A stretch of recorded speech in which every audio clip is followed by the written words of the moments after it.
All right, well, thank you. Wow, great follow-up to some great talks today. I think we have really tackled a couple of major things here. We have started with a great panel session on the importance of the Bay Area's trade and economy, what we are doing in terms of energy, transportation, jobs, what the opportunities are, what the challenges are in the second panel that we heard a lot of the panel members articulate that, ranging from regulatory processes to financing mechanisms to future climate risks, the CEQA process. This panel is about solutions, and we've got a great lineup of speakers here. I'll introduce, most of the bio sketches are in the program guide. I just thought I'd point out a few key aspects. Colonel Morrow, welcome. The Colonel is a native of Missouri. The Colonel has a bachelor's in aerodynamics and aviation technology from the University of Central Missouri, a master's degree in geophysical engineering, and a master's degree in public policy management. Also the winner of a Bronze Order, Bronze Star Medal, and a Bronze Order of the DeFleury Medal. So certainly qualified to address a lot of the challenges that we have raised here. The next speaker on the agenda is Bob Glover, third from my left here. Bob's the executive officer of the Building Industry Association of the Bay Area.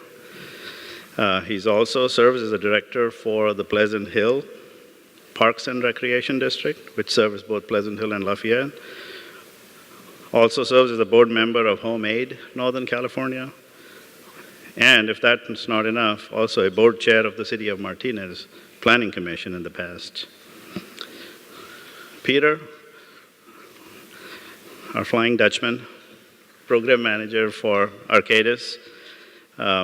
Peter has really, over the past few years, in my personal relationships with him too, has brought a lot to the Bay Area in terms of the Dutch experience. They've have been dealing with the issues related to water and climate risk and flooding for many, many decades now. He's been involved in projects nationally, not just in the Bay Area. Recent studies in New York City following Sandy, projects in Louisiana. And then last, definitely not the least, is Victoria, who is recent position, the Chief Resiliency Officer for the City of Oakland. Oakland, if everyone doesn't know, was one of the 100, part of one of the 100 Resilient Cities Initiative, which has been sponsored by the Rockefeller Foundation. She has certainly a lot of experience working with the disaster reduction and recovery for the World Bank, working with FEMA after post-Katrina. So with that,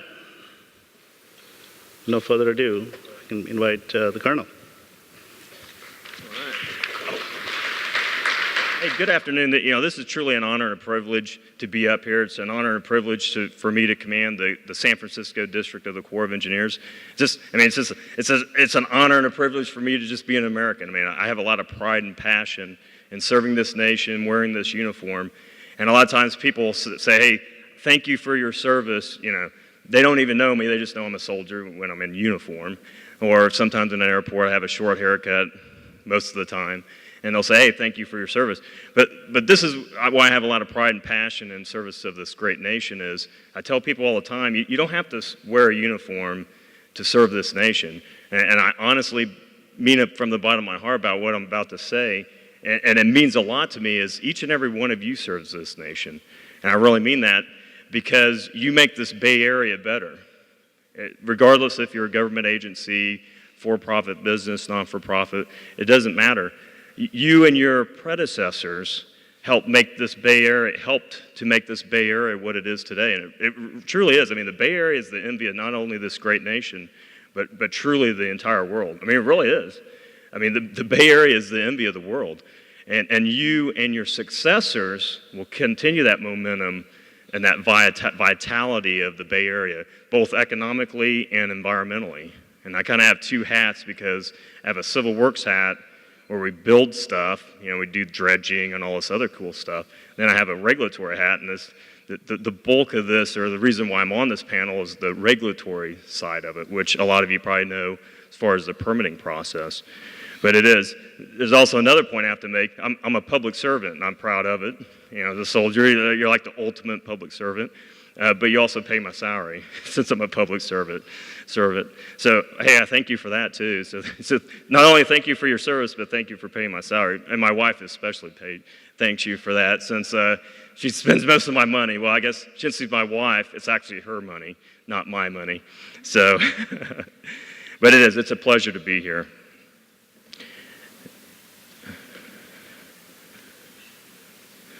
Just a couple points on the district, and again, I only have 5 slides, and this is the second slide. I actually have a third slide with some stuff on it. Slide 4, when we get to slide 4, you'll know what I'm talking about. It won't take a whole lot to explain, and slide 5 is just a question slide. So again, not a whole lot of stuff, if you will, but just a couple highlights, because again, the San Francisco district, and you can see it's highlighted. We actually go up into the Klamath River Basin, up into Oregon, and then we go down south as far as the district boundary, down past Monterey area, so down to the Salinas River, essentially, for that river basin. And again, we're primarily coastal. We're kind of the dividing line, if you will, is basically the Central Valley, and everything to the east is the Sacramento district. Everything to the south is the Los Angeles district, just to kind of give everybody an orientation, if you will, on kind of how we're set up as the Corps of Engineers. We're a relatively small geographic district as far as the rest of the Corps of Engineers. We're also relatively small as far as our personnel numbers go, but even though we're a small district, about 215 to 220. If we filled all of our positions, we'd be about 250 as far as a full-time strength. There's only 4 of us that actually wear a uniform. All the rest of them are all the great men and women who are actually civilian positions in the district. So the bulk of the Corps of Engineers are all civilians. There's just very few military members, if you will, that serve. But again, they all understand that they're all part of the Army. We're all part of the Army family. But we do a lot. We do the civil work, so we do the dredging, we do flood risk management, we do debris removal in the Bay Area, so the high-speed ferry service loves us. And again, I always like to highlight, people will say, well, the Corps of Engineers supports the community or serves the community. Well, and that's true. I'm not saying it's not true, but the Corps of Engineers is the community. All the folks, and I'm part of the community too. I live in downtown San Francisco, so all the folks that work in the district, they're part of the community. So the levee protects their homes. The debris recovery mission protects them when they're on the high-speed ferry, transiting back and forth between San Francisco and Vallejo, wherever, Sausalito, me included. I've taken the high-speed ferry numerous times. So that's one of those things. We are literally part of the community. Obviously, we're serving it as well. We do ecosystem restoration projects. We run a fish hatchery in Lake Sonoma. We have Lake Sonoma and Lake Mendocino that we manage. We have park rangers, so people that camp and fish. That's why I said we were extremely diverse in what we do.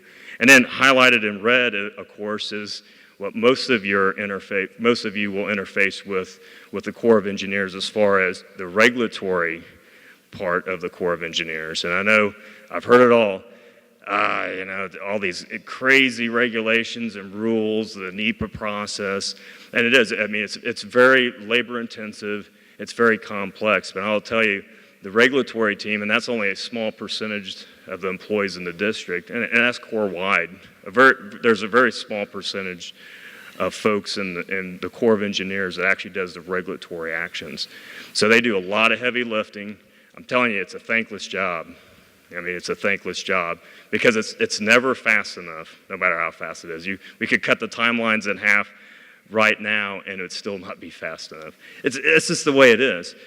But I tell you, they do a great, they have an amazing amount of pride and passion. They do an absolute outstanding job day in and day out trying to manage the myriad of responsibilities, because the NEPA process can be very cumbersome, especially when you have a lot of endangered species issues. And I'm telling you, Northern California is great, but Northern California has a myriad of endangered species.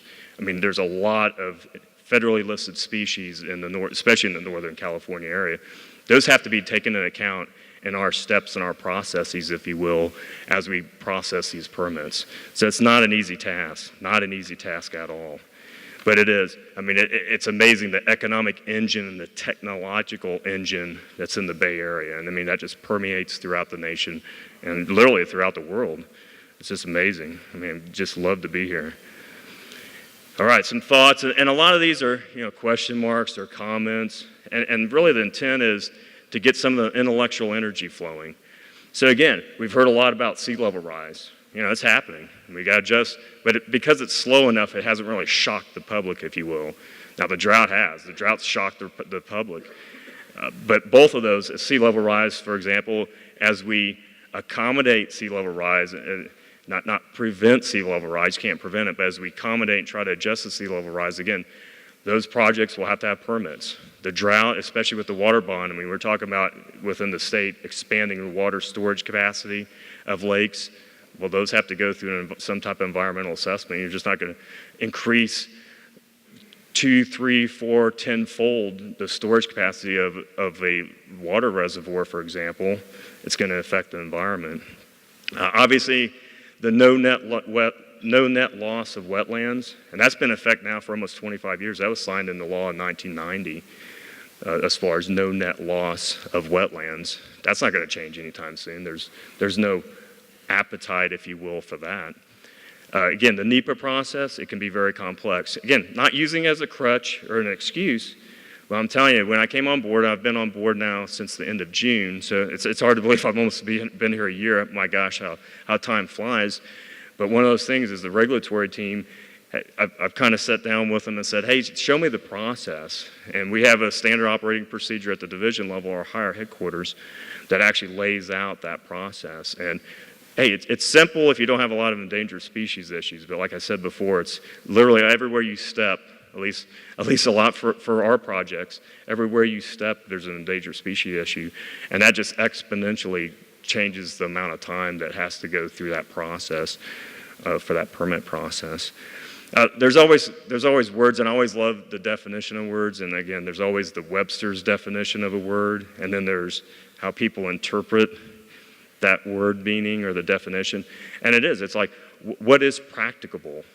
A lot of us know LEDPA, but what is practicable to me as the U.S. Army Corps of Engineers, you may say, doesn't make a business case if you're a permit applicant, if you're a for-profit business, for example. But that's where we have to have that dialogue because, again, we look at it from a different lens than what you do because you look at it from the business perspective, if you will. We look at it from more the policy or the law regulation perspective. A lot of times, sometimes those are diametrically opposed. I mean, I'll be honest with you, a lot of times they're diametrically opposed. It works for us as well, too, because for our civil works project, we have to get permission from other federal regulatory agency and state regulatory agencies for like BCDC, for example, for some of our projects. So we go through the same process. That's how I know how complex it is because, trust me, we don't get a rubber stamp. If any of you think we get a rubber stamp on our projects, we don't. We go through the same process because that's the right way to do business. We don't get an exception to policy. Again, a lot of the land that's already, quote unquote, easily permittable, it's already been developed. So a lot of these areas now being developed, again, are very complex. Renewable energy, I mean, again, we're on the upswing on that. We heard a lot about that today. Another good topic, again, is the proposed rule. A lot of you probably have been heavily involved, at least from the intellectual energy, if you will, of the proposed rule of the waters of the United States.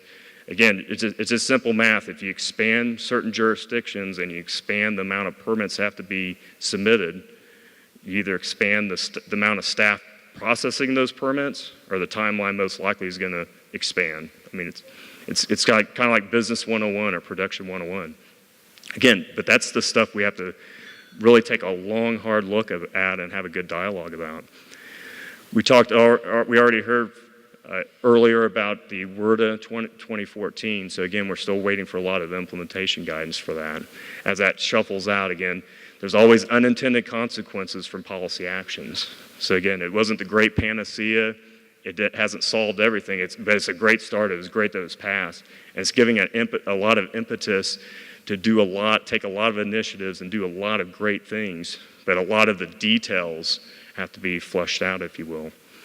And again, the last bullet, put in red. I mean, I'm sure most people probably think there are too many environmental regulations. But again, and not to use it as a crutch or an excuse, but I will tell you, hey, we in the Corps of Engineers and the great folks that work in the district, I mean, we are bound by, including myself, I take a constitutional oath as a military officer to follow federal laws and regulations. Whether you agree with them or not, doesn't matter. You put your personal beliefs and disbeliefs aside and you follow the law. And again, we're following the law. The great folks I have working for me in the district follow the law. And it is. And there's a lot of shades of gray, but sometimes it is very black and white. And when it's black and white, we don't stray. It's just the way it works. If it's black and white, we don't cross the line. We just can't do that. And I don't think you would want public servants crossing the line because we disagree with something. Trust me, you wouldn't want that. I wouldn't want to be put in that position either. Now, all joking aside, now, and I know it's somewhat funny, but I tell you, depending on the complexity of your permit, if you're talking about a several thousand acre project site that has a lot of endangered species issues, wetlands impacts, and oh, by the way, is actually on a navigable coast, if you will. I mean, that process is literally almost that difficult. And again, I have empathy and sympathy because we have to follow that process on our civil works projects, for example. And sometimes literally it is that complex. So again, it's not an easy task. Do I have an easy answer to say, hey, John, what's your great panacea for the future? I mean, I don't have like this great, profound idea to like neck everything down to make it more efficient. I mean, but that's something that maybe nationally we do have to have a dialogue as far as, are there too many rules and regulations? Are there too many cake layers that aren't unified and nested properly and they're diametrically opposed at some cases? I don't know. Let's have that discussion. Again, thank you, ladies and gentlemen, very much for the time. Great, honored, and privileged to be here, and I look forward to your questions. Thank you very much.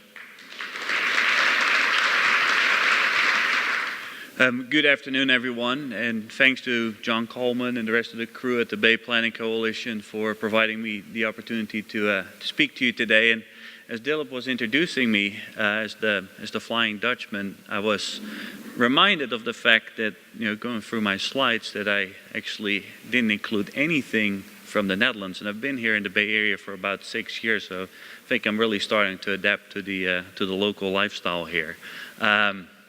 But the topic of my discussion is to present some climate innovations to you in the light of how do we keep a healthy economy in the Bay Area? How do we create a resilient economy from a climate change perspective, from a sea level rise perspective?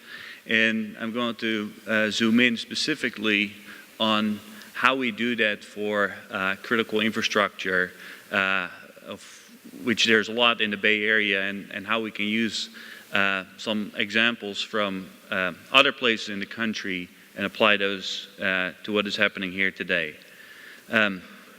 So a little bit of perspective, just to put the Bay Area on the world map. This is an overview of world cities exceeding 5 million residents, and although we don't have a city here that has more than 5 million residents, the Bay Area, of course, as a region, exceeds that number. And as you look at the development over time as cities continue to grow, and you take it to today, and the number of global cities that exceed 5 million inhabitants, and you look at this map, you realize that most of these cities are actually coastal cities. And these are the coastal cities and regions that the Bay Area is competing with for commerce, for manufacturing, for people to live in. But these are also the cities that we can learn from, because they're dealing with similar issues as we're trying to figure out how we're going to adapt our region to the impacts of climate change. And so the expectation is that by mid-century, over half of the world's population will actually live in coastal cities. Staggering number, and of course everyone is trying to figure out how to deal with the impacts of sea level rise. Now, the Bay Area is not as worse off as, say, Jakarta, for example. This is a seawall protecting 5 million people at high tide. And while this is happening, they're also suffering from tremendous subsidence. Luckily, we're in a much better place than Jakarta. And in the Bay Area, I think a lot of great things are happening as it relates to coastal resiliency and restoration. There's a lot of activity around restoring wetlands, raising levees and shoreline protection. There's a lot of activity within the communities to conduct vulnerability assessments on the impact of sea level rise and storms on our communities. And if you put this in a model that I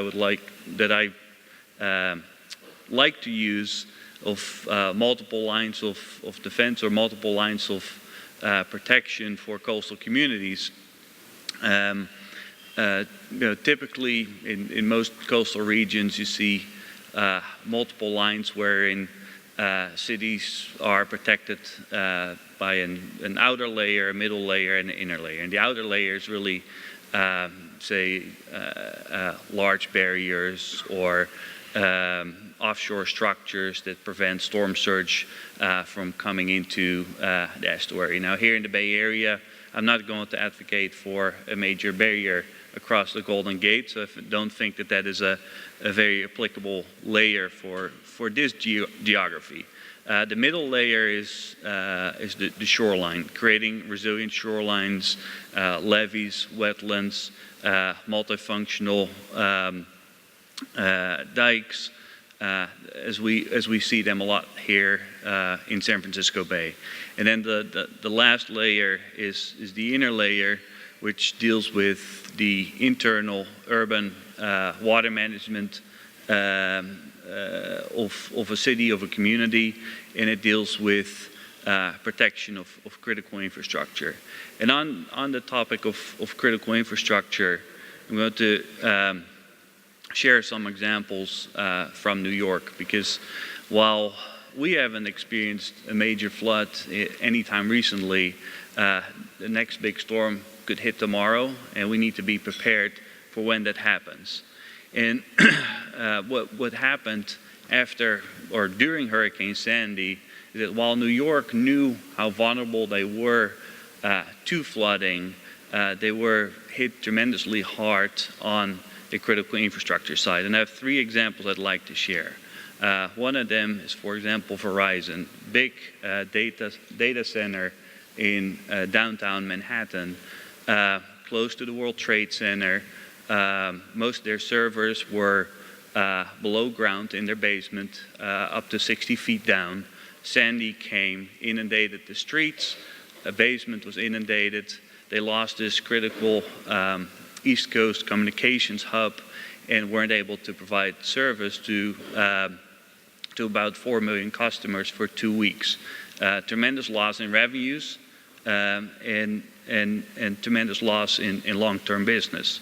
As a solution, Verizon looked at the protection that was going to be provided long-term by the city and by the state. They decided that was not sufficient, so they've decided to construct a temporary barrier around the block in downtown Manhattan.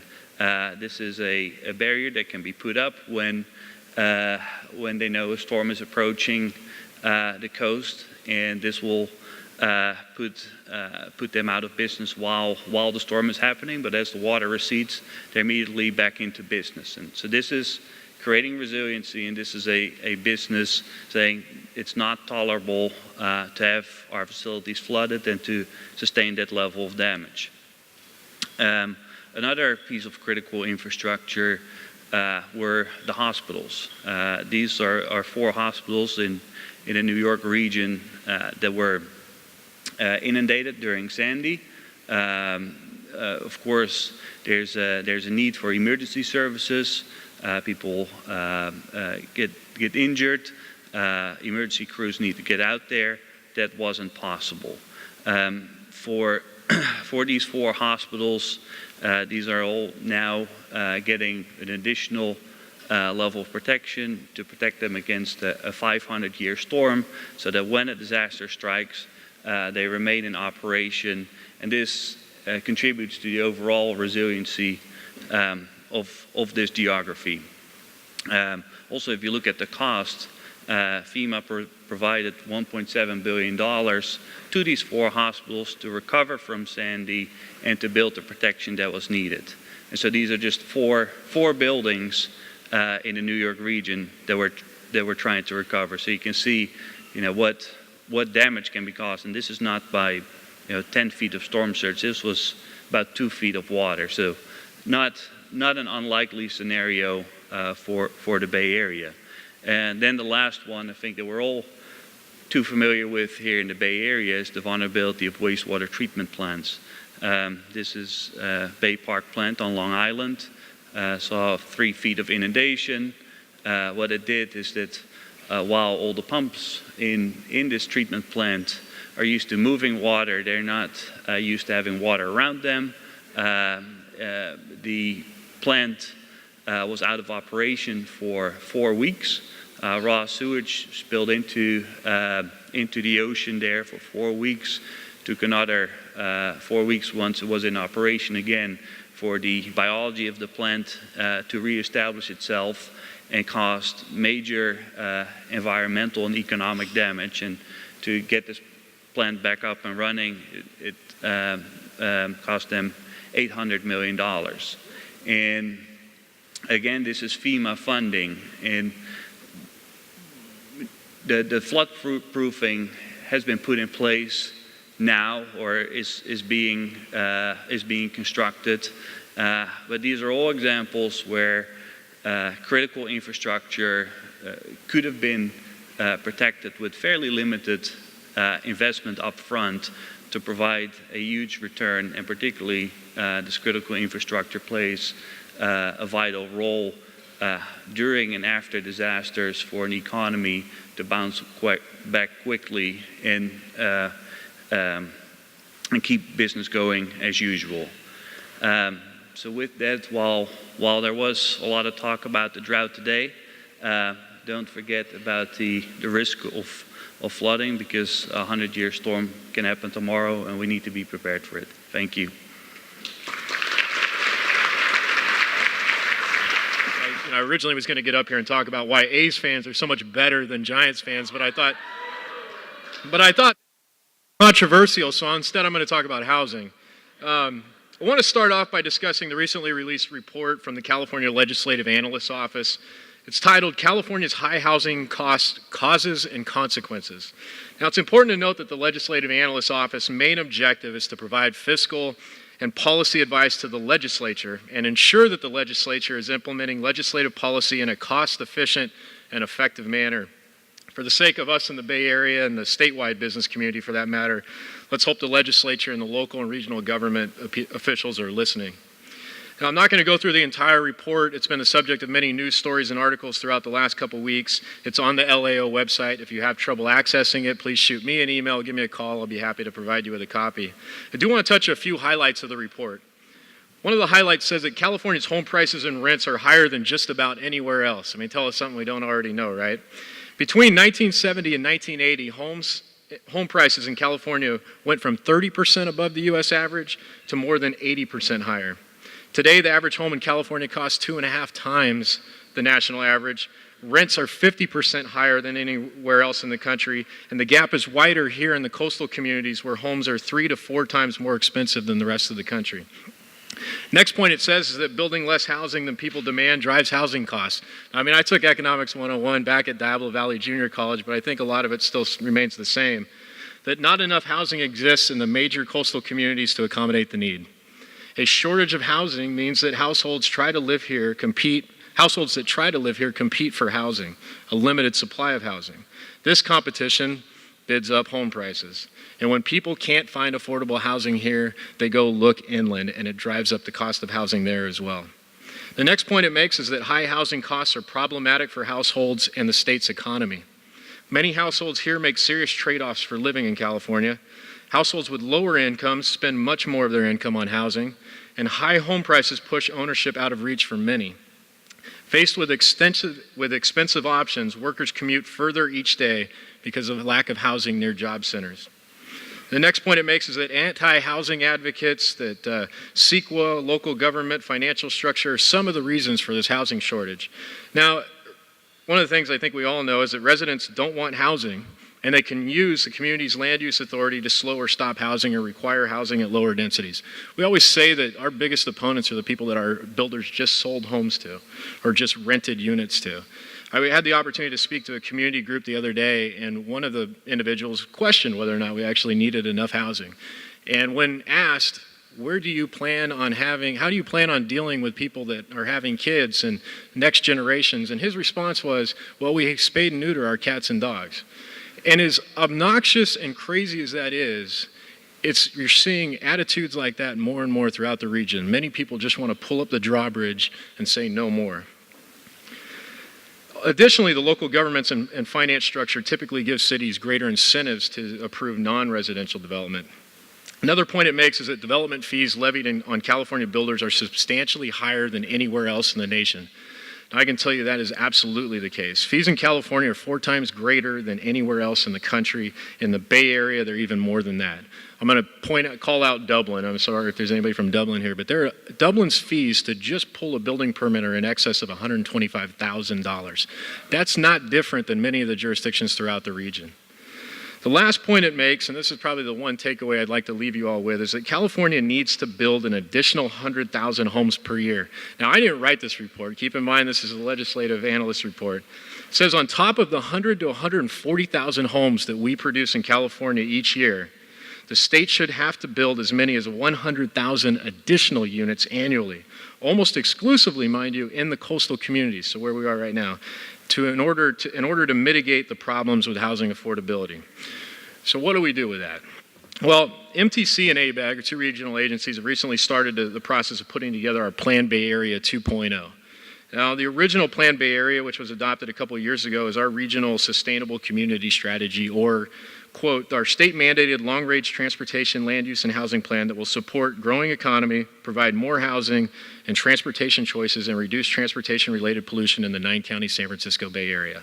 It calls for 660,000 new housing units through 2040 and 1.1 million new jobs. It is our blueprint for transportation and land use for the next 25 years. Now, here's the problem. That 660,000 number that was our need, it actually started out at the beginning of the process at over 900,000 housing units. After community opposition and opposition from local elected and regional leaders, that number went down to 780. That wasn't enough. After more and more opposition, that number went down to 660, where it is now. So far to date, even with that flawed number, if you follow the expected job and housing growth contained in Plan Bay Area right now, we have created 190% of the expected jobs to date and negative 30% of the housing units.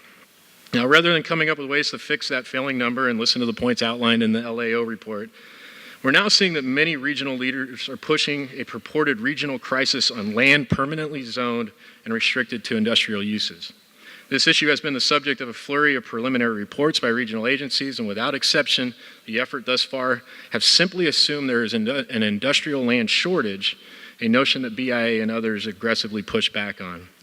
Unfortunately, industrial land preservation has been used as a way to restrict development of much-needed housing in job-rich cities throughout the Bay Area.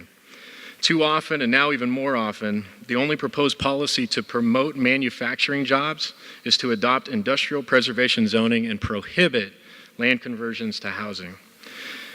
Now, that's the important thing that I want to make is that state, regional, and local environmental and regulatory restrictions that are the most stringent in the nation and the arduous and lengthy permitting approval process for new manufacturing uses that are loaded also with extensive and expensive mitigation remain unexamined and unchanged. This is what needs to change, and this is what we need to do in order to expand these jobs.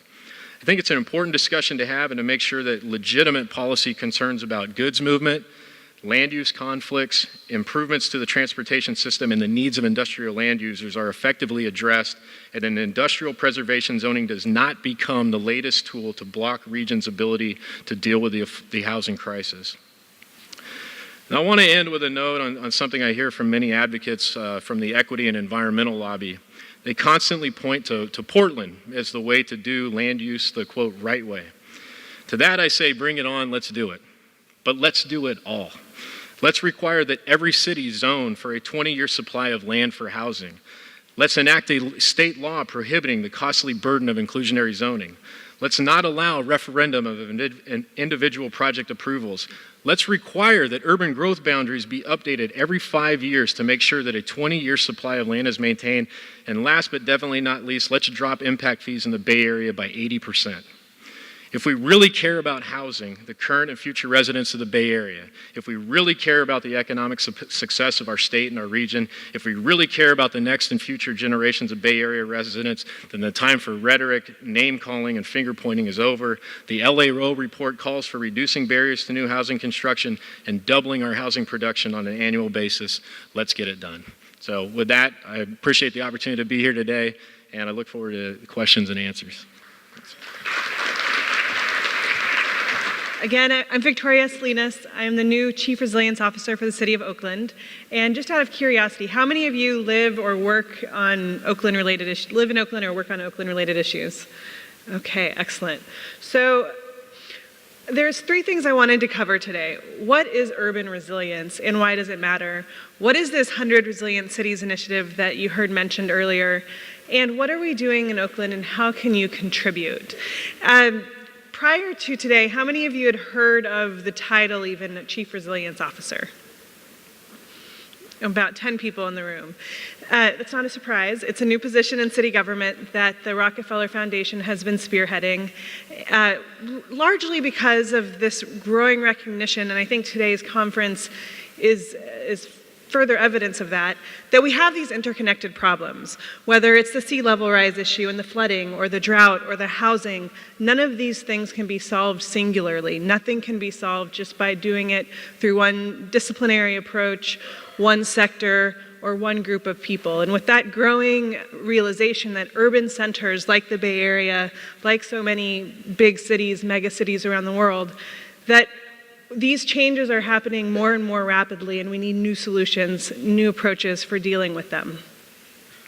So the way we're looking at urban resilience, both in Oakland as well as San Francisco and Berkeley that are part of the Resilient Cities Initiative, and right now about 67 other cities around the world, is really a very comprehensive look at resilience. It's not just about individuals. It starts with individuals, but also looks at communities, institutions, and the city systems, and looks at not just how are we surviving, but how are we developing the capacity to adapt, especially with all those unknowns of the 21st century, and continue to grow.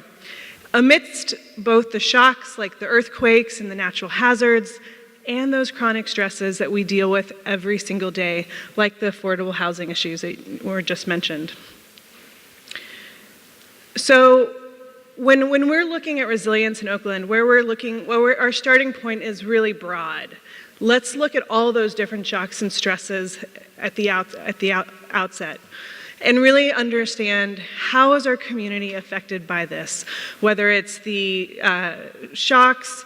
We've heard presentations today on everything from infrastructure and the state of our infrastructure and other natural hazards to the stresses. And so we're really looking at that broad range. Why? Why does this all matter? So any of these shocks and accumulating stresses really impact the ability of a city to thrive, essentially. We see it just even with our, here in Oakland, if you even look at our city infrastructure, for instance, and a lot of times whether it's a small storm, we end up having localized flooding, let alone the large storms that are expected and the sea level rise that's expected with that will affect our entire many parts of our shoreline. So as we look at these issues in the Resilient Cities Initiative, you can see that Oakland is part of this global network of cities around the world that's trying to figure out how do you tackle that broad range of shocks and stresses in a much more integrated way, because cities aren't just dealing with one thing anymore. Each of the cities that is part of the Resilient Cities Network got funding to hire a chief resilience officer, so in Oakland's case, myself, support to develop a resilience strategy, and this is a process that Oakland has just launched in the last couple weeks, a platform of services of different organizations around the world and nationally who are signing up to really help cities tackle these issues in innovative ways, and membership in this peer network. So as part of the Resilient Cities effort, I am not only connected to my Bay Area colleagues, but those who are in places as far away as Durban, South Africa, India, Medellin, Colombia, many different places around the world that are also wrestling with a whole range of shocks and stresses in new ways. One of the things that we're all doing too is trying to analyze and problem solve in a similar fashion. So we're part of this, in a way you could say, a global experiment. There's a resilience framework that really looks at 12 kind of main drivers of resilience, and I think even in this room, you're probably all contributing to quite a few of these on a daily basis without even perhaps calling it contributing to the region's resilience. So like, how many of you in the room are currently working on something related to creating jobs and livelihoods? Absolutely. You're part of, that is a huge driver of resilience. How about helping people meet basic needs, water and energy? Other hands in the room. We also have other drivers of resilience include promoting cohesive and engaged communities. We've heard a little bit about that today. The stability and security that's needed to really allow communities to thrive. Fostering economic prosperity. How many of your organizations are involved in business continuity planning? Quite a few. Or making sure that we're being linked, that the Bay Area is linked to other economies and that we're part of this global economy. So as you can see, there's different drivers of resilience that really, one thing alone contributes to a thriving city, thriving region, but really it's all of these things together that really help our communities thrive. What we've seen, and it wasn't always called resilience, resilience is a new buzzword to a large extent that really captures kind of this interdisciplinary approach to problem solving, is that communities have changed over the years. Here's an image of New York City in 1977 during its blackouts. When we think about kind of how resilient New York was in the 70s, it was dealing with a lot of different challenges. It was not a safe place. There were not a lot of jobs. People referred to it as the rotting apple as opposed to the shiny big apple. 2003, they had blackouts again. This time, the images that we saw were more people barbecuing, hanging out in the streets. It was peaceful. A lot of things had changed in New York City in those interim years. A lot of things that led to New York being a much more resilient city, one in which people felt safer, there were more jobs, a lot of these different drivers of resilience had really become stronger. Medellin, Colombia, another place that I think for most people, they think Medellin and they think Pablo Escobar, Colombia's drug cartel. It was also not a place, it was definitely not a place that most people wanted to go in the 80s. It was dangerous, it was hard for people to eke out their livelihoods. They had an enormous murder rate, but as you can see in this slide, they've had major progress in something as hard to reduce as murders. What are some of the things they've done? Well, if you look at Medellin, Colombia through that lens of resilience, they did a lot of innovative things around transportation. In this photo, you see a public escalator. They realized that people in their hills had a hard time accessing the job centers. And so one of those links between accessing jobs, providing for your family, and being able to kind of improve education for your family and create opportunities and break that cycle of violence was something that the city had been struggling with. And through putting, one of their solutions was an innovative approach to transportation. So what is Oakland doing, and how can you contribute? We have just, like all the other cities in the Resilient Cities Network, we've all been asked to launch citywide resilience planning processes that really look at developing a citywide action plan for making our cities better able to thrive regardless of the types of adversity we face. So in this initial phase, we are really looking at all of Oakland's challenges. It's very broad. And my job won't be at the end of the day to address all of them. I think that would be impossible. It's impossible to be an expert or to get things done on every single front. But this first phase that's taking place is really looking at what are the shocks and stresses that most impact Oakland? What are the current drivers of resilience? What's already happening that can be built upon, that can really be leveraged as we move forward? And what that's going to help us do is both create a baseline. How resilient are we today? Where do we need to be focused? Where are our gaps? So that we can really start to prioritize among these issues, these interrelated issues. In the second phase of the work that we're embarking on, we'll be developing and implementing a resilience action plan. And this plan, this action plan, will really help us both look at those priorities that have been identified, and also identify opportunities. Opportunities for doing more, to build upon what's already happening, opportunities for change, and also for collaboration. And I think this is, especially given this forum here, I think that one bears speaking a little more too. That the goal of all of these resilience action plans and strategies that these cities around the world are going to be working on is really to facilitate that multi-sector collaboration. Government can't address any of these things on its own, especially governments in the Bay Area, especially cash-strapped governments like Oakland's. And the partnership with those who are already engaged, who are trying to grow the economy, who are trying to make sure our infrastructure is productive, that our communities are thriving, that partnership and really figuring out in a very detailed way, how can we work together? What can you do? What can I do? Those are things that will really be coming out of that action plan. In addition, through the Rockefeller Initiative, they put together a whole range of partners that are also signing up to help the cities in the network address different challenges.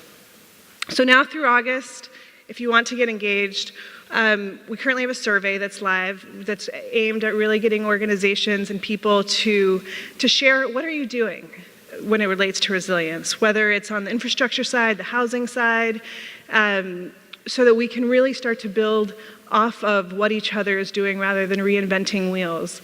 We'll be having a series of workshops that take a deep dive into the various shocks and stresses. So if you're a subject matter expert in one of these various things that Oakland and other cities in the Bay Area are facing, we would love to have you involved in really sharing your technical expertise. And we'll also be having other opportunities to really share kind of your perceptions on what are the things that most drive resilience.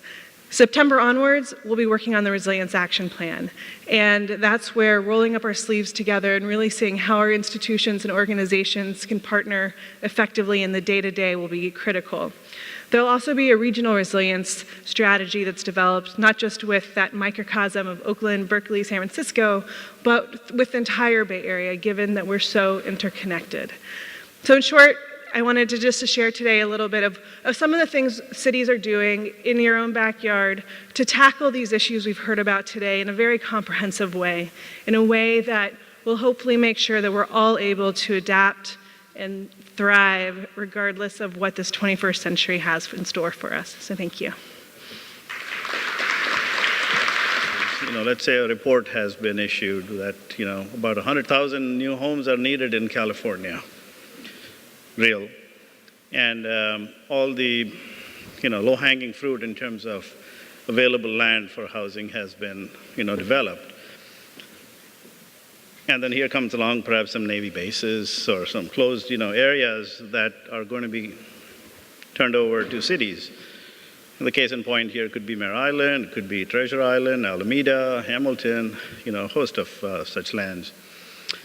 and a city issues an RFP, and a responsible developer responds and wins it, probably a member of your association, probably a member of our association here, the Bay Planning Coalition. What would be 2 words of, or I would say recommendations, that you would give that entity as they move along and they identify, the CEQA process, the permitting process, creative solutions to building, the development, the city itself who is going to ultimately inherit this subdivision? What would be 2 pieces of advice that you would give them to facilitate? Again, with the focus being a solutions-oriented panel here, so maybe I'll start with Bob.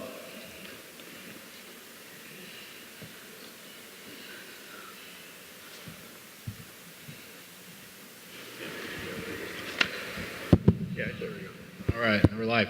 Yeah, no, that's a great question. I mean, I think is one of the things that's important to keep in mind is just how difficult it is to get a project permitted. And if you actually do care about housing and you do want housing in your region, you do need to look at the regulatory burdens at your local jurisdiction. The difficult thing that I didn't really touch on are these regional agencies. And I know you have MTC and ABAG that are planning this regional blueprint for growth, and they're trying to focus it around transit hubs and urban cores. At the same time, you have BACMID, the air district, coming up with toxic air contaminant thresholds that basically provide a disincentive for developing close to transit hubs and close to existing freeways. And then with, BCDC and the sea level rise adaptation strategy, there was, it ended up in a good spot, but there were pushes to have almost a retreat from the bay. And so essentially you have housing under attack by air, land, and sea. And so I think taking a look at those that serve on these regional agencies, that we do have a regional need for housing, and to really take a good hard look at the regional regulatory burdens that you're placing on the housing. So. Okay, great. Well, thank you. That's good. So now a CEQA document is being put together, has been produced, and they go to the Army Corps, which is one of the agencies represented here. But there's most likely on projects like those, there are wetland areas, there are drainage ditches, which are jurisdictional wetlands, and endangered species. Facilitation of, just speeding up the permitting process to get a Section 10, a 404, a 401 cert, a BO, everything, the whole shebang. It's working. Yeah, you're good. No, I just wanted to basically caveat on your point as far as the timing is always critical, and I know there's a lot of cake layers, so to speak, of all the different regulatory actions and different permits. Just the core permitting process is just one link in the chain, if you will. But regardless of the agency and the permitting process you have to go through, I mean, timing is critical. So don't do it as an afterthought. Don't say, okay, hey, best case scenario, it's going to be 9 months. I'm going to submit it about 9 months out for my business plan glide path, if you will. It's like, no. It's imperative, because the way we do business is it's first in, first out. And especially for private development, I mean, there are no exceptions saying, hey, this is great economic development, it's creating jobs, all this housing. I mean, as of right now, we don't have the authority to say, well, okay, we're going to fast track that because it's good. And it may be the greatest project in the world, but again, not to use it as a crutch or an excuse, but we do have some very methodical processes that we have to follow, and those are black and white. And there's no shades of gray in a lot of those processes, especially for private, so to speak, private development. Flood risk management projects, talking about protecting life and property, that's a little different category. That's where we have a little bit of leeway. But building a massive housing complex smack dab in the middle of a wetlands with endangered species, that's something that's like, no, we're going to have to follow the process.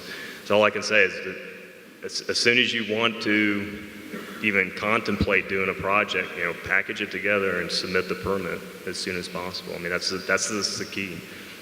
And regardless of how long it takes, and it may take, I mean, we tell folks a lot of times if it's a complex permitting action, I mean, plan on 2 years at least. I mean, for everything, for all the different agencies to go from A to Z before you finally get a permit that you can put a shovel in the ground, so to speak. I mean, it's coming from the Midwest, it's still hard for me to grasp sometimes, but that's kind of the operating environment we're currently in right now.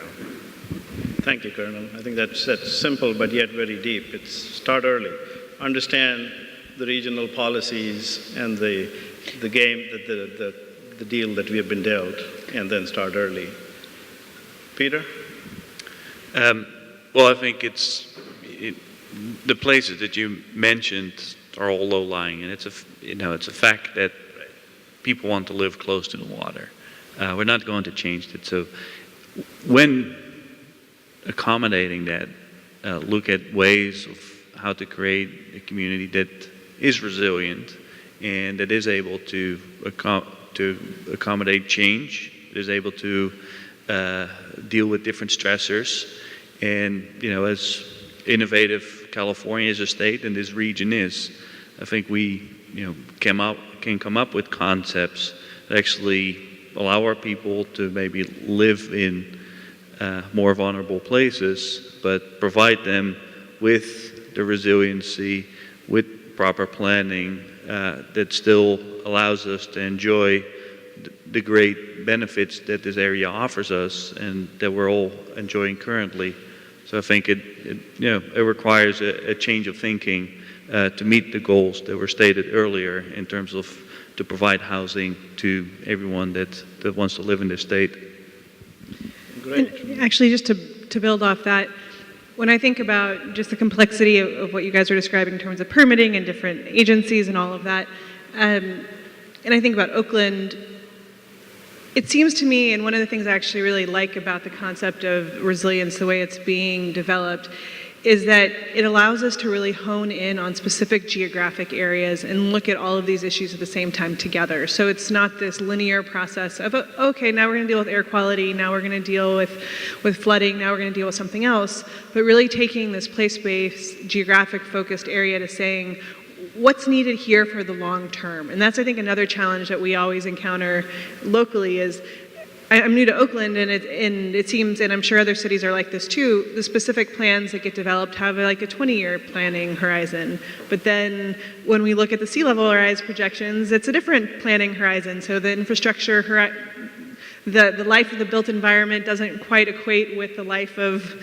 how long people are going to be there for. So there's all these different issues that bubble up that I think can only really be addressed if we take a comprehensive approach to it, which then allows us to be more innovative on what gets done and the solutions, whether it's looking at flood management in a different way that allows water to be captured and underground and then have baseball fields above ground. There's just so many more ways we can get creative if from the outset we're planning and working together rather than taking a more linear project by project approach to things. Victoria. There's a couple of questions from the audience too. Bob, these are, in your court here.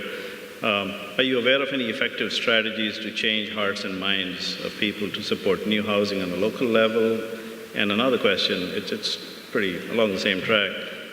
What rude awakening might be necessary to get citizens of the Bay Area to stop resisting housing and appreciate the need to construct new housing as an essential element? I missed the first part of that, but was it, basically trying to convince people that housing's a good, good thing? Yeah. Well, those of us that have a house or have a place to live in the Bay Area, we don't really want anybody else here. But I think you got to start looking forward. In order to keep a viable and sustainable business and economy in the Bay Area, we're going to need new people coming in. There's going to be we need to grow. I think the hardest thing for local jurisdictions is they want to as now we move towards more sustainable development and developing near urban cores and jobs, and they don't like having a regional or state or federal government coming down and telling them how they should grow as a local jurisdiction. And I think maintaining a way to find us to be able to maintain local control, but also look at this on a regional and statewide basis is going to be where the rubber meets the road. And so one of the ideas that we have is tying transportation funding to jurisdictions that actually meet their housing needs, not zone for enough land to build them because everybody does that and they don't build any of it, but actually give those jurisdictions, reward those jurisdictions, those cities, those counties that build the housing, give them the money to improve their local infrastructure and their local roads. The others that don't give it to them. At least then it provides an incentive for them to actually build the housing, and at the same time allows them to do it and maintain that local control and do it the way they want to within their local urban growth boundary. Thank you. That's very well said. There's a couple of questions for Victoria here. what metrics does the resiliency strategy use to measure success? And then there's another one, which is, prior to this conference, have you engaged with your fellow panel members? And if not, how will you be incorporating their interests in Oakland's resiliency plan? Can you repeat the last one? Have you engaged with the other panel members? And if not, how will you be incorporating their interests in Oakland's resiliency plan? So the way that we're looking at success, at least what success looks like in my mind for this initiative, and I think for the Rockefeller folks in general, is that we're actually seeing change happen on the ground because of the work we're doing. And so what that looks like internally for city government is that we are reallocating resources in a way that we know is more strategic and contributes to our resilience goals. It means that workflows from other organizations that are active in Oakland, whether it's a big agency like MTC or AC Transit or ABAG, that we're all really working together towards common objectives, and that we're and this one I think will be hard to measure, but the proof will be in the pudding, you could say, is how adaptive have we become as a community, not just a city government, but as everyone who's working in this ecosphere to the different changes that are happening. And so that's kind of the big picture level. Additionally, as we all kind of get started in this big global experiment, there's a lot of effort being put into really looking at concrete, very specific indicators of success for every single one of. When you looked at the wheel, I'm sure your head started to spin. When you look at the resilience indicators, metrics of success that they're trying to develop, your head will really spin. It's very detailed, but it's a work in progress on that end. But yeah, so each city will have its own specific measures of success, and then there's going to be the kind of the common goals as well. And then in terms of, I think the second question was, had we worked together? No, so I just got here I just started in the fall, so it's a pleasure to meet you for the first time. And we are putting a lot of effort into reaching out to a broad range of organizations to be part of this initiative. I definitely believe that the success will hinge largely in our ability to partner effectively with the broad range of groups and the different perspectives. And actually going to the prior question that Bob was answering, in cities like Oakland and others, there's a broad range of perspectives on just about any resilience issue, right? So even the housing issue and why people want or don't want housing.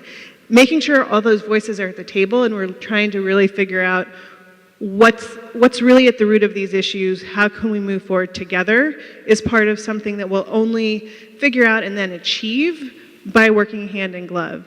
And so like in Oakland, what I hear a lot is that it's the social equity issue that makes people nervous about lots of housing, right? It's a city that doesn't have money for infrastructure, but then a new building goes in and it's nice and shiny, and the feeling is, what about us? We've been dealing with bad infrastructure for so long and unmet needs, and now this new thing's coming in. And so addressing both together is, part of it is in the private sector sphere, part of it's in the public sector sphere, because obviously the developer is not going to fix all the streets in Oakland as they make their front drives of the new apartment complexes nice.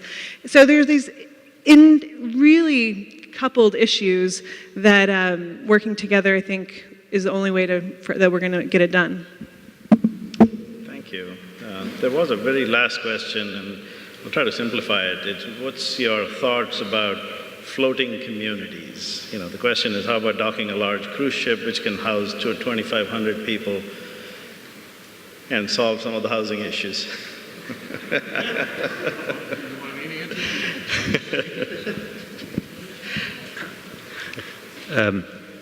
My personal opinion on floating communities is that it's a nice symbol of a new way of living, but it's extremely hard to accommodate large numbers of people. Yeah. And so I think for public education purposes, for people that enjoy living in a floating home, it's great, but I don't see it as as the thing that's going to save us all.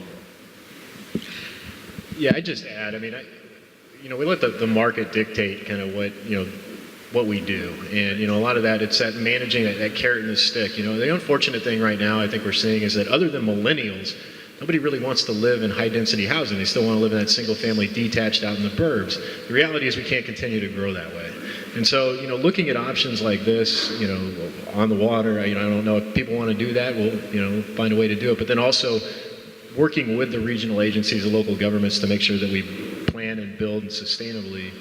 And if that is a type of use that people will like in the future, I mean, I'm sure we'll be there ready to do it. So.